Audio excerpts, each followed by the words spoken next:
Hi, hello friends, welcome to It's My Learning Style YouTube channel. Please like, share, subscribe and don't miss to comment. In this video, we're going to learn about class 10th social first lesson in geography, resource and development. ఈ వీడియోలో మనం resource and development lesson గురించి క్లియర్గా తెలుసుకుందాం. అసలుకి resource అంటే ఏంటి అనేది ముందుగా చూద్దాం. రిసోర్స్ అంటే ఏదైనా ఒకటి మన యొక్క నీడ్స్ని, మన యొక్క అవసరాలను తీరుస్తుందో దాన్నే మనం రిసోర్స్ అంటాం. అంటే మన యొక్క అవసరాన్ని తీర్చి మనల్ని అది సాటిస్ఫై చేసేదాన్నే మనము రిసోర్స్ అంటాం. ఫర్ ఎగ్జాంపుల్, నాకు ఇప్పుడు రాయాలని ఉంది. దాన్ని రాయాలి అంటే ఏం చేయాలి? ఖచ్చితంగా ఐ వాంట్ ఎ పెన్. ఒక పెన్ నాకు కావాలి. ఆ పెన్ అనేది ఒక రిసోర్స్ అవుతుందన్నమాట. నెక్స్ట్ మనకి డెవలప్మెంట్ అంటే ఏంటో తెలుసుకోవాలి. డెవలప్మెంట్ అంటే మన దగ్గర ఉన్నటువంటి రిసోర్స్ని కంట్రీకి కాంట్రిబ్యూట్ చేసినప్పుడు వచ్చి ఎకనామీ వల్ల మన కంట్రీ డెవలప్ అయినప్పుడు దాన్నే మనం డెవలప్మెంట్ అంటాం. డెవలప్మెంట్ అంటే అభివృద్ధి. సో ఈ అభివృద్ధి మనకి ఎలా జరుగుతుంది అంటే రిసోర్స్ ద్వారా జరుగుతుంది. ఈ లెసన్లో రిసోర్స్ యొక్క ఇంపార్టెన్స్ గురించి క్లియర్గా మనం తెలుసుకుంటాం అన్నమాట. అండ్ అలానే ఈ వీడియోలో క్లియర్గా ఎవ్రీథింగ్ ఎక్స్ప్లెయిన్ చేయబడుతుంది.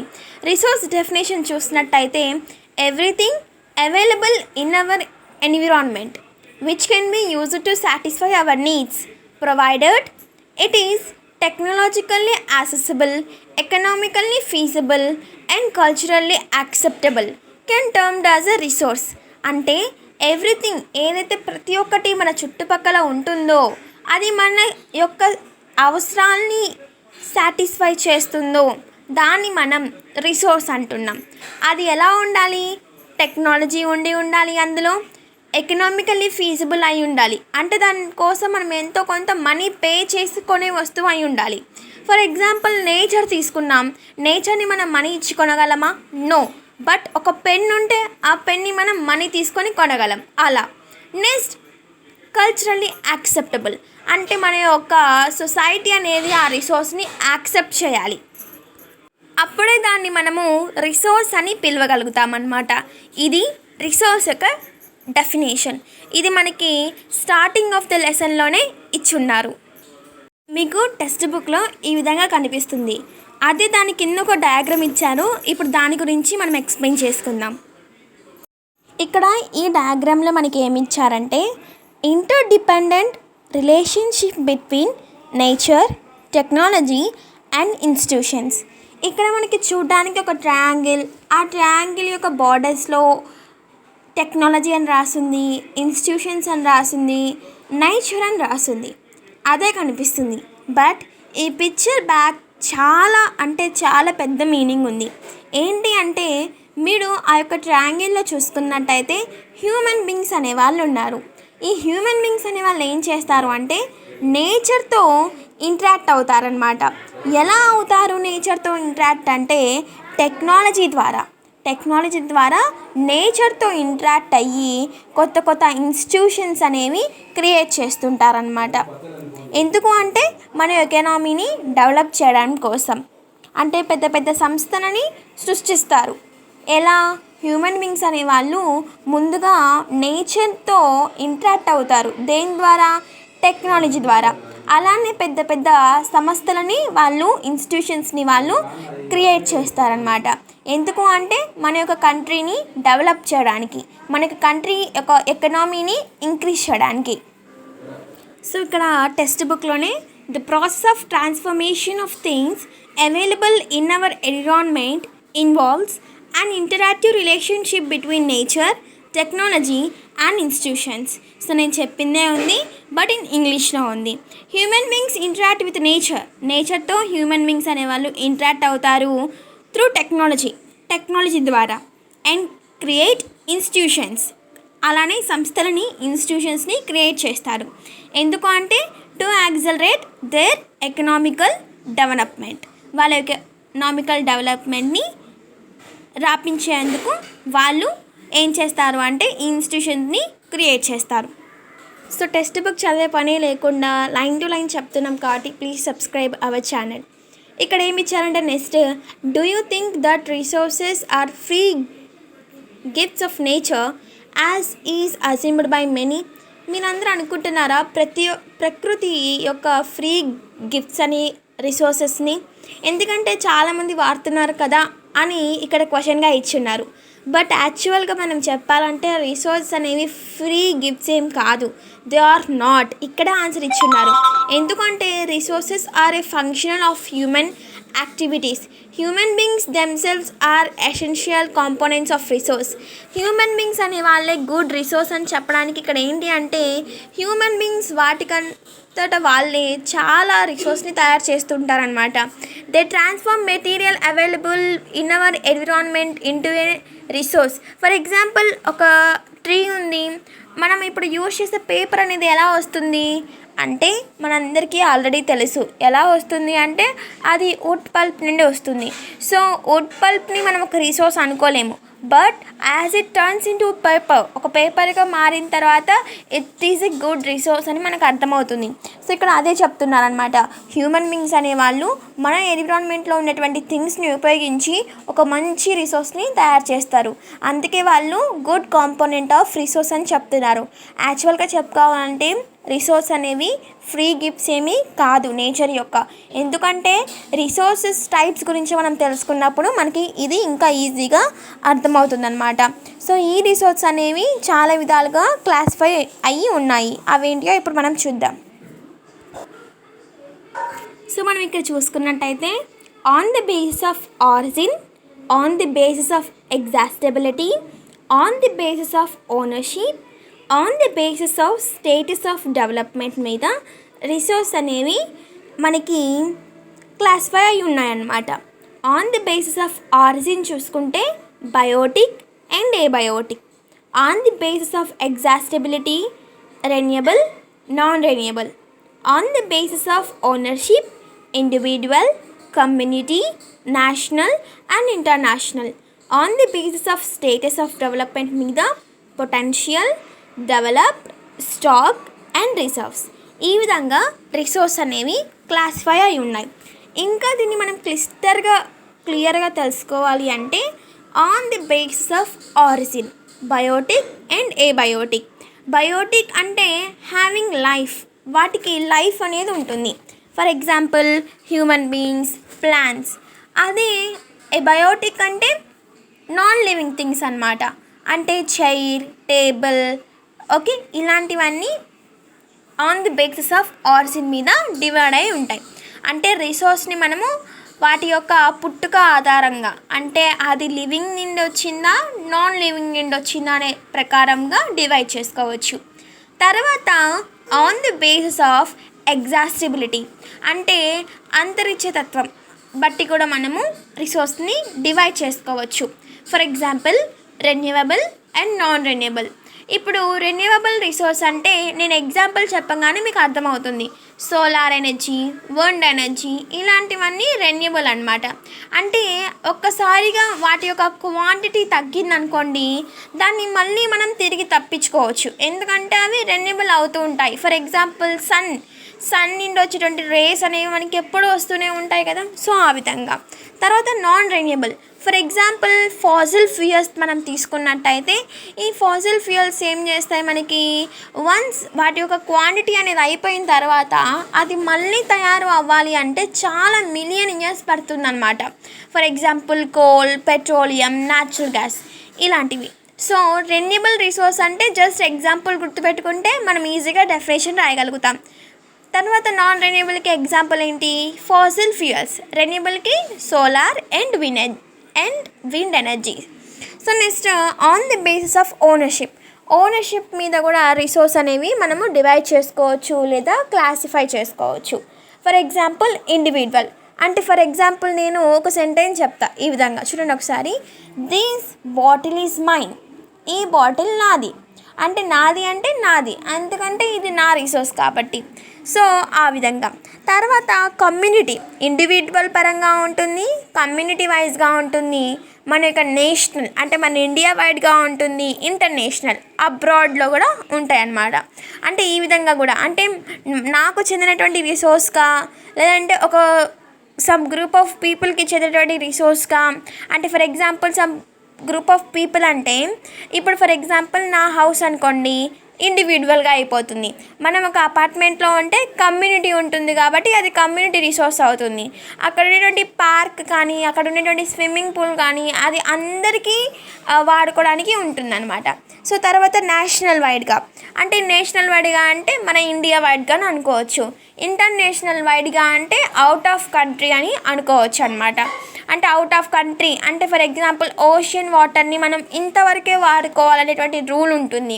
సో అవుట్ ఆఫ్ వెళ్ళకూడదు, ఎందుకంటే అది ఇంటర్నేషనల్ రిసోర్స్గా వస్తుందన్నమాట. సో ఈ విధంగా మనము రిసోర్సెస్ని on the base of ownership మీద మనం డివైడ్ చేసుకోవచ్చు. సో తర్వాత on the base of status of development మీద కూడా మనము రిసోర్స్ని 4 టైప్స్గా డివైడ్ చేసుకోవచ్చు.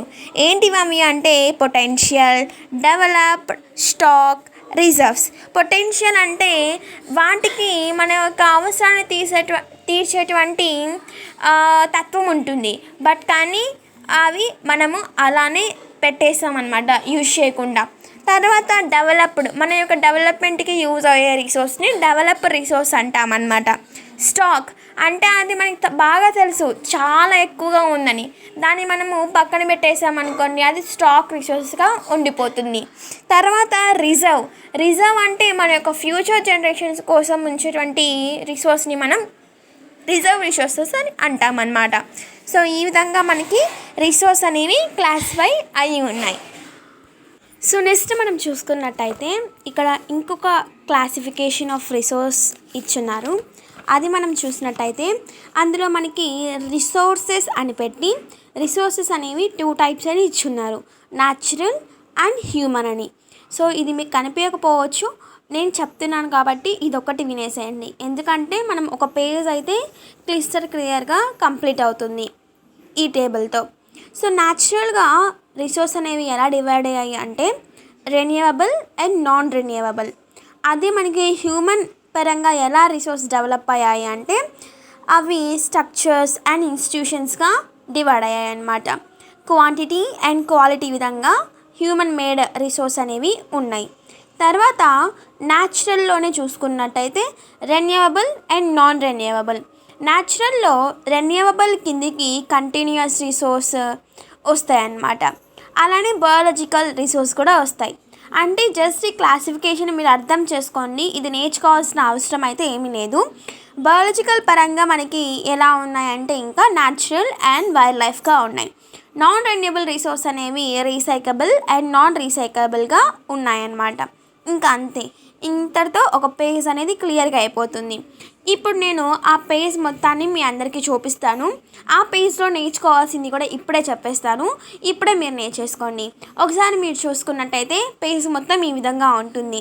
ఈ పేజ్లో మనం ఖచ్చితంగా నేర్చుకోవాల్సిన ఇంపార్టెంట్ డెఫినేషన్ ఏంటి అంటే ఫస్ట్ 5 లైన్స్ మనం ఖచ్చితంగా నేర్చుకోవాలి, ఎందుకంటే అందులో మనకి రిసోర్స్ యొక్క డెఫినేషన్ ఉంది కనుక.